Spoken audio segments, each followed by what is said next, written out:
Minitab Chapter 5. We will look at sampling in this activity. I will work with the variables District Court Civil, District Court Criminal, and Registered Voters. I will examine summary descriptive statistics first, stat, basic stat, display descriptive statistics, select my variables,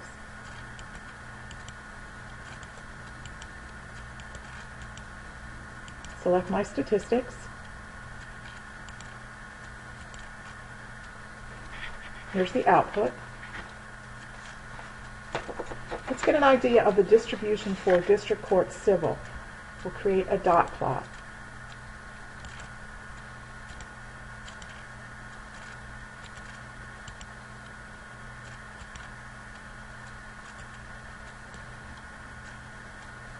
To create a sample of 20%, use the command calculate random data, sample from columns.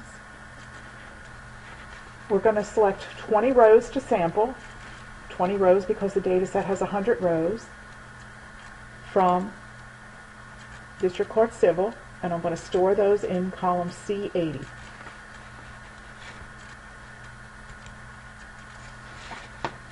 For the data now, the sample in C80, let's calculate the summary statistics.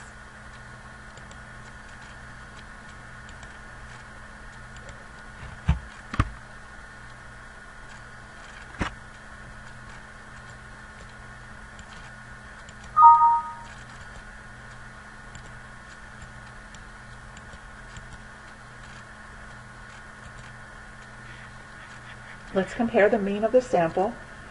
Now notice every time I take a sample of 20% of 20 rows, I'm going to get a different mean. If I notice here, the mean of my sample was 2141. The mean of the whole data set was 1890. The standard error of the sample is larger, 19914.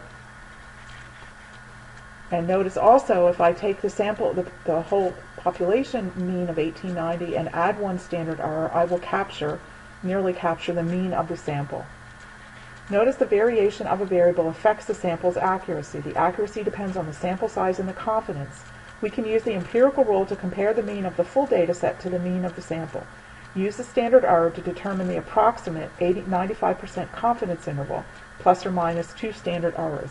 For the whole data set, this will go from 1326 to 2454. For the sample, I will take the mean, subtract 2 standard errors, and add 2 standard errors to get the confidence interval. The interval for the sample is obviously larger.